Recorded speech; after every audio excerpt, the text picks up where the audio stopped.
Hi, you're on the Reddit Confessions channel. Friday, 7:42 a.m. I was standing in the kitchen, reheating coffee that had already been reheated twice, when I heard her humming. That same tune she always hummed when she was hiding something. I didn't say anything. I just watched from the hallway as she walked by wearing a dress I hadn't seen before. Tight, black, bold. The kind you don't wear for a quick brunch or a grocery run. The kind you wear when you're trying to impress someone new. Marlene, I finally said, setting the coffee down. What are you doing this weekend? She turned slowly, almost theatrically, and gave me this smile that didn't reach her eyes. Why? I was hoping we could go away. Just us. Like before. My voice cracked, but I kept going. I already booked the place. She blinked. Then she did it. She laughed. Not kindly. Not nervously. It was the kind of laugh that tells you you're an idiot, and she knows it. Don't stress, Harold, she said, slinging her purse over her shoulder. I've got someone to spend the weekend with. Then she left. Just like that. No explanation. No apology. And for a solid 20 minutes, I stood there, staring at the dent in the floor where our old couch used to sit before she replaced it with a sleeker one from a catalog she said was more us. Only, by then, there was no more us. I wish I could tell you I stormed out. That I flipped a table or screamed or told her to never come back. But I didn't. Instead, I sat down at the kitchen counter and cried into a slice of cold toast. Then something strange happened. I looked around, at the chair with her sweater on it. The empty fridge because she hated grocery shopping. The pile of Amazon boxes she never broke down. And I felt calm. Not good. Not relieved. Just eerily calm. I opened my laptop, logged into our bank account, and transferred every cent from our joint savings into my personal one. I'd set that up years ago just in case. I didn't even remember doing it. Then I canceled the lease. It was in my name. I unplugged the Wi-Fi router, took the modem, and tossed it in the dumpster. Deleted all the streaming accounts. Shut down the utilities. I didn't leave a note. I didn't even lock the door. By the time she returned on Monday, probably laughing again, I was long gone. And what she found was silence, dust, and the echo of the man she once called too safe to leave, too boring to love. She thought I wouldn't do anything, that I'd just sit in that apartment like a houseplant, quietly wilting while she lived out her little adventure. I suppose I should thank her. That laugh, the one that felt like a slap in the face, did what years of arguments, therapy suggestions, and emotional neglect couldn't. It broke me. But sometimes, a break is what you need to rebuild. While she was out spending the weekend with her mysterious someone, I was busy undoing every thread of the life we built together. You see, she never bothered with details. She didn't care whose name was on the lease. She didn't know the passwords to any of the accounts. She never checked the mail, never paid the water bill, never once read the fine print. She just assumed the lights would always turn on, that the fridge would always hum, and that I'd always be sitting on that couch waiting for her to come home. I started with the essentials. I closed the joint bank account first. Not a huge amount in there, but enough to sting. I left $42. 18 just to be petty. Then I changed my number. She wouldn't notice right away, not with the weekend she had planned, but by Monday, her texts would bounce. I packed up my documents, laptop, keepsakes, and the few clothes she hadn't secretly donated while calling them clutter. Everything else, I donated. Furniture? Gone. TV? Sold it on Facebook Marketplace to a guy named Kevin who didn't ask questions. All her decorative nonsense, the fake plants, the motivational wall signs, the collection of overpriced scented candles, boxed and dropped off at her mom's place with a note that simply read, "She'll need these." I didn't take anything that wasn't mine. I just removed myself. Completely. The landlord was the easiest part. I'd been on good terms with him since day one. I told him I was leaving and terminating the lease early. He asked if she knew. I shrugged and said, "She'll figure it out." He offered to change the locks by Monday. I told him to go ahead. I'd be long gone by then. That night, I stayed at a cheap motel near the interstate. The bed was lumpy, and the air conditioner made a noise like it was trying to die, but I slept like a man who had finally stopped screaming into a void. I woke up once, around 4 a.m., and reached for my phone out of habit, but it was already off. I stared at the ceiling and let myself feel everything. The heartbreak, the humiliation, the loss of 8 years of trying to be enough for someone who treated me like background noise. But there was something else too, freedom. A terrifying, unfamiliar kind of freedom. For the first time in years, I wasn't waiting for her to change, or explain, or care. I wasn't planning romantic weekends that she'd mock or buying flowers she'd forget to water. I was just me. Broke, heartbroken, but free. On Monday morning, I drove past the apartment one last time. Her car wasn't there yet. Probably still with him, whoever he is. I didn't stop. I didn't need to. I just smiled and drove on. She'd come home to an apartment she no longer recognized. No furniture. No Harold. No electricity. Just a lease termination notice. A pile of unopened mail and silence. And that was only the beginning of her surprises. I didn't expect my phone to ring. I had already changed my number, but I forgot one thing, my work phone. I kept it turned off all weekend, buried under my duffel bag like a piece of rotten fruit I didn't want to look at. But on Monday night, in a moment of weakness, I powered it on just to check the time since the motel's wall clock was stuck at 6:12. There were 5 missed calls, all from the same number, a number I hadn't seen pop up in years. It was Ruben, not just a friend. He was my best man, my college roommate, the guy who knew me before I grew into this hollow version of myself. We hadn't talked much since the wedding. He moved to Chicago, got married, started a business, lived his life. But the fact that he called me 5 times in one day, that wasn't normal. I called him back. The second he answered, he didn't say hello. He just asked, "Where are you?" I hesitated. Somewhere near Albany." "Why?" He was silent for a beat. Then he sighed. "Harold, I don't know how to say this. I didn't know if I should even call. But I saw her. Marlene. Yesterday." I froze. "Okay." He continued, his voice tight. "She was in Chicago. At the Drake. With some guy? I was having dinner with my wife, and I swear to God, I saw her at the next table, sitting in that blue velvet booth by the window. She didn't see me, but I saw her. And Harold, she wasn't hiding anything. They were kissing, hands all over each other, like newlyweds." I didn't speak. I thought maybe it was just a fling, but the way she looked at him, she looked free. That word hit harder than I expected. Free. The same thing I was just beginning to feel for the first time. Only now, I realized she'd already felt it, long before she laughed in my face. She'd been gone in her heart long before her body left our bed. Ruben said he didn't want to get involved, but he felt like I deserved to know. I thanked him, hung up, and just sat there in the dark. My motel room was cold, the kind of cold that seeps into your bones. Not from the weather, but from the emptiness. I stared at the ceiling and tried to picture what she looked like in that booth, laughing with him, maybe ordering a bottle of wine, pretending she'd never been married to a man who once memorized her favorite songs and burned them onto a CD she never listened to. The rage didn't come like I thought it would. No yelling, no throwing things. Just a quiet acceptance that she had rewritten our story without me. While I clung to scraps of what we used to be, she had already started her next chapter. But then something else happened. A new thought crept in, dark, sharp, and uninvited. If she could erase me so easily, then maybe I could return the favor. Not with revenge, not with some grand act of retaliation, but something quieter, more permanent. I opened my laptop, logged into every shared platform we had, Spotify, Netflix, our shared cloud storage, and removed my access, erased my presence. Deleted old photos, revoked permissions, cleared out anything that had my name on it. She wouldn't even realize what was missing until weeks later. Then I opened an old folder labeled Memories. Inside were hundreds of photos, vacations, anniversaries, our wedding. I clicked Select All. For a moment, I hovered over the trash icon, unsure. Then I hit Delete. Gone. She wanted a new life? Good. Let her have it. Without the parts of me she used to build it. That night, I didn't cry. I didn't beg. I didn't relive the past. I just slept. And when I woke up, I was ready for step 2. Tuesday morning came with the kind of silence that only cheap motels offer. No clanking dishes, no creaking floorboards, no sound of Marlene brushing her teeth while complaining about how long I took in the shower. I woke up with that dull ache in my chest, the one that's not quite pain, not quite numbness, just a hollow sort of awareness that everything familiar is gone. And for once, I didn't reach for my phone. Instead, I walked to the lobby, grabbed a stale cinnamon roll, and stared at a vending machine that still sold CDs, wondering if anyone in the world still listened to them. That's when I saw the envelope.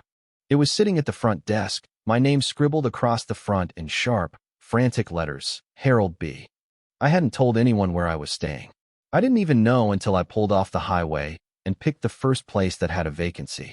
The clerk, a kid who looked like he still took math quizzes, told me it had been dropped off an hour ago by some guy in a gray hoodie. He shrugged, didn't say much, just asked if a Harold was staying here and handed it over. Inside the envelope was a stack of printed photos. Real ones, glossy, sharp, and absolutely damning. Photo 1, Marlene, sitting across from a man in a restaurant booth. Her hand was on his. She was laughing, and he was looking at her like she was everything. Photo 2, them walking through a hotel lobby, her heels in one hand, his arm draped casually around her shoulders like he'd done it 1,000 times. Photo 3, them kissing, outside, in daylight, with zero effort to hide. His hand was on her waist, hers around his neck. And me? I wasn't even a memory in her world at that moment. No note, no explanation, just the photos. My hands were shaking by the fourth image. The background looked painfully familiar, our apartment complex. That same lobby where she used to meet me after work. But this time, it wasn't me she was meeting. It was him. Same man. Same arm around her waist. Same smug expression. My chest felt tight. The kind of tight where you can't even tell if you're angry or humiliated. You just want to disappear into a wall and stop existing for a bit. Who took these? Who sent them? I flipped the envelope over. On the back was a sticky note, half peeled, with a number written in pencil. I didn't recognize it, but next to it was one word, scribbled in messy all caps. Ask. I shouldn't have called. I should have burned the envelope, buried the memory, and kept going. But curiosity? It's a trap that doesn't let go once it's in your head. I dialed the number. It rang once, twice. Then a voice answered. Deep, gravelly, cautious. Yeah. I didn't introduce myself. I just said, "You sent the photos?" He exhaled. About time. I was wondering when you'd stop being a ghost. I froze. Who is this? You don't know me. But I know him. The guy in the pictures. My stomach dropped. He's my brother. That hit harder than I expected. So why send these to me? Because you deserve to know who she really is. And because you're not the only one he's messing with. Silence stretched between us like a noose tightening. I'll be in town tomorrow, the man said. If you want the whole story, meet me at Willard's Diner. 11 a.m. Booth in the back. He hung up. I sat there for a full hour, staring at the photos again, my heart racing. My wife was cheating. The guy was real. And now, his brother, some stranger who knew more about my life than I did, wanted to talk. I didn't know what to expect. But the moment I stepped into that diner the next morning, everything I thought I knew about my marriage would be ripped apart. I barely slept that night. My mind wouldn't stop replaying those photos, especially the one in front of our building. It was like she'd turned our home into a hotel, just another stop on her little tour of betrayal. But worse than the images was the voice on the phone. The man who said he was the brother of her lover. What did he mean I wasn't the only one? How long had this been going on? Why would a stranger care enough to warn me? By the time I walked into Willard's Diner the next morning, my head was pounding. The place was almost empty, red vinyl booths, faded menus, and a waitress who looked like she'd been serving the same pancakes since the 80s. I spotted him instantly. Back booth, hoodie pulled low, sunglasses on inside like he was trying not to be recognized. I slid into the booth across from him. He didn't offer his name. You look like hell, he said. Thanks, I muttered. You always insult strangers before explaining why you stalk their lives. He cracked the faintest smile. No, only the ones who need to wake up. He took off the sunglasses, and I noticed something familiar about his face. The eyes. Same shape as the guy in the photos, his brother. But harder, angrier. Like life had worn him down a few layers deeper. Name's Silas, he finally said. I'm Mason's older brother. Mason. So the mystery man had a name now. Mason. That made it realer somehow. More human. More disgusting. Why'd you send me those pictures? I asked. Silas leaned back and sighed. Because you're not the only wreckage he leaves behind. And because I'm sick of watching him burn people and walk away clean. He went on to explain that Mason had a pattern. He charmed women, usually married or vulnerable, and seduced them with what Silas called savior syndrome. He'd swoop in, play the part of the understanding guy, whisper things like, you deserve better, and you shouldn't feel guilty for being unhappy. Then he'd use them, leave them, and move on to the next emotional train wreck. How many? I asked. Silas stared at me for a long time. 7. That I know of. I felt sick. My stomach actually turned. And Marlene? I managed to ask. She's different, he said. He's sticking around with her longer than most. I think it's because she's meaner. She's not just leaving you. She's enjoying it. That part hurt more than I wanted to admit. Silas was right. Marlene wasn't soft. She'd laugh at weakness, roll her eyes at apologies, and call anything emotional dramatic. I used to think it was a tough shell from a rough childhood. But maybe she just didn't care. I sat there, numb, while Silas slid over his phone. There were more pictures, screenshots, messages between Mason and another woman. Her name was Nicole. Married. 2 kids.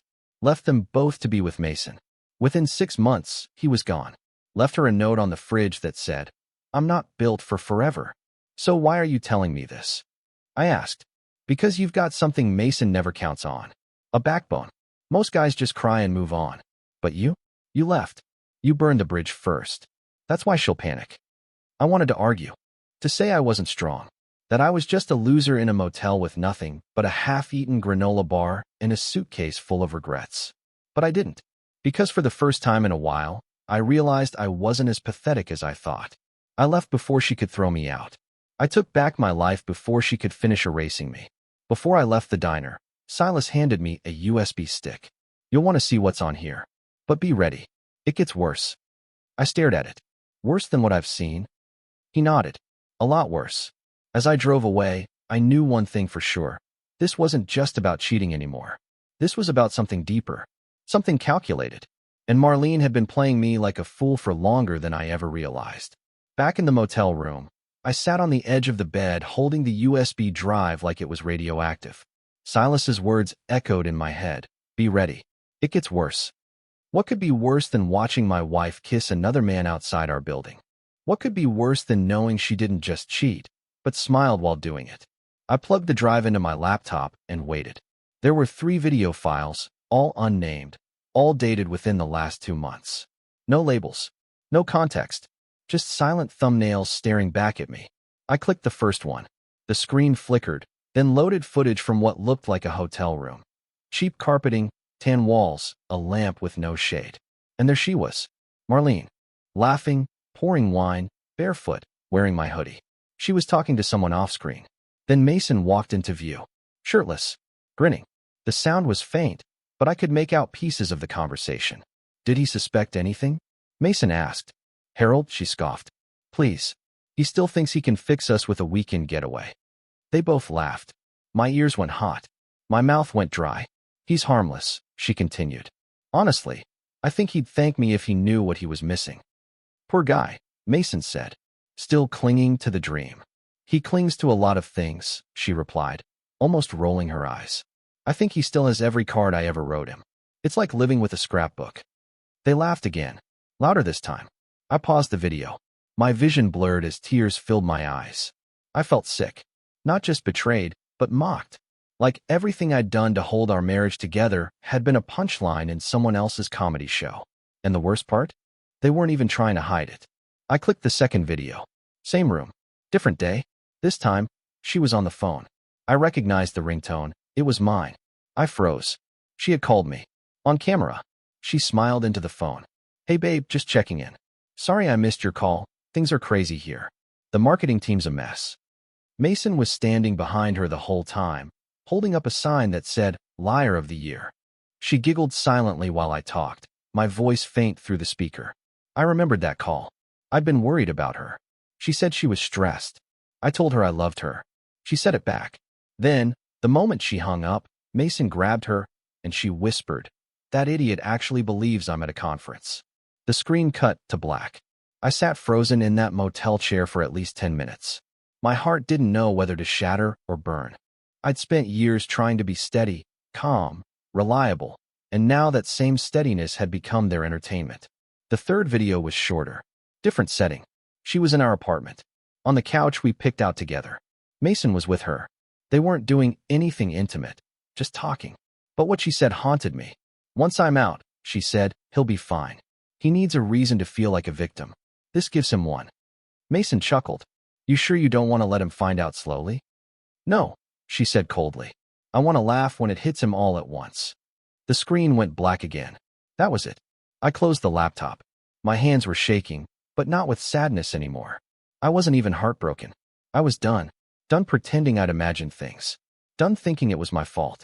Done believing she was someone worth waiting for. I had always feared the day she'd leave me. Turns out, the real power was in leaving first. I pulled out my phone and booked a storage unit under a new name. I found a lawyer's office 3 towns over and scheduled a consultation for the next morning. And then I started making a list, not of things I'd lost, but of everything I still had. It wasn't much, but it was mine. And soon, I'd use every last piece of it to take my life back, on my own terms. The apartment was still in her name, but only on paper now. By the time Marlene got back, everything that made it ours was gone. Pictures, furniture, memories, even the smell. I didn't want her to feel abandoned. I wanted her to feel erased. That morning, I drove to the complex one last time. I parked across the street, just far enough not to be recognized if she pulled in. I had one envelope in my hands, sealed, with her name written in the same handwriting I used to write love notes in. Only this time, there was no heart doodled in the corner. No promises, just facts, and one request. I left it inside on the kitchen counter, tucked neatly beside the only thing I didn't take with me, her favorite wine glass. She never drank from it. She said it was too fragile, but she kept it displayed like it was something precious. Maybe she'll pour a glass to celebrate whatever life she thought she was gaining. I didn't care anymore. The letter was simple. Marlene, I saw the videos. I heard everything, and I don't need an apology. You can keep the apartment for the remaining 3 weeks until the lease expires, but the utilities are already cut. I've notified the landlord that I won't be renewing. The joint account is closed. My name is removed from everything that tied me to you. This is the last thing I'll ever write to you. I hope you enjoy your freedom as much as you enjoy laughing at the people who loved you. But know this, I didn't leave because you cheated. I left because you stopped pretending to care if it hurt me. Good luck explaining this to your new audience. I didn't expect a reply, and I certainly didn't expect what happened next. 2 days later, I got a text from an unknown number. One word, coward. I stared at the screen, already guessing who it was. I replied, new number. Who dis? The dots appeared instantly, then disappeared, then reappeared. You think this makes you strong? Running away? I wanted honesty. You gave me a tantrum. I didn't answer. I let her monologue. Classic Marlene, always narrating her betrayal like it was bravery. Then the second message hit. You embarrassed me. You left like a thief. Mason thinks you're pathetic. That part made me smile. Not because it was true, but because she cared enough to quote him. She never used to care what anyone thought. If she was quoting Mason, it meant she was spiraling. I didn't want to feed it, but I couldn't help myself. I typed back. Tell Mason he should ask his brother what else I know. Nothing for 2 hours. Then came the call. I didn't pick up, but I did listen to the voicemail later that night. It was her, breathless, voice shaking, not angry anymore. Not confident, just quiet. Harold, we need to talk. You don't understand everything. It's more complicated. I never meant for it to be like this. Please don't do anything. Just call me. Please. I played the voicemail again, then deleted it. She wanted control, even now. She wanted to frame the fallout as a misunderstanding. But she wasn't sorry. She was afraid. That voicemail was the sound of someone finally realizing they lost something real. And too late. Because by the next morning, I was already gone again. This time heading somewhere she'd never find me. But before I left town for good, I made one final stop at a coffee shop near her office. And I left a sealed envelope with the barista, with instructions to hand it to Marlene when she came in for her usual caramel oat milk latte. Inside was a photo. Not of her, not of Mason, but of me, smiling. Somewhere new. Somewhere she'd never be. Marlene's coworker sent me a message 2 days later. Just 3 words. She saw it. Apparently, she'd shown up at the office on Monday like nothing had happened, carrying her usual fake smile and iced latte. But that day, people weren't smiling back. Her manager had seen the footage. Silas had emailed it to her by accident. Nicole, one of the other women Mason had wrecked, worked in the same building. Small world. Smaller consequences. She opened the envelope at her desk, thinking it was a delivery. Instead, it was a photo of me on a mountain trail, arms open, eyes clear, surrounded by nothing she could taint. On the back, I'd written just one line. Thanks for the freedom. Her face, I was told, went white. She got up, walked out, and didn't come back that day. But I wasn't sitting around waiting to hear reactions. I was already gone. Gone from the town. Gone from the apartment. Gone from that version of me who thought being reliable was enough to be loved. I found a little place upstate. Nothing special, but quiet. I started working at a small mechanic's garage, fixing real problems for once. Hands in grease, mind finally quiet. Nobody knew me as the guy who got cheated on. Nobody knew me at all. And for the first time, I liked that. One afternoon, I got a call from Silas. I hadn't expected to hear from him again. She's trying to find you, he said. Messaging people. Asking where you went. I chuckled. Let her look. He paused. You good? I thought about it. Not perfect. Not healed. But good? Yeah, I said. Better than I've been in years. She can keep the lies. The drama. The empty laughs. I don't miss any of it. I used to think walking away was weak. That silence meant surrender.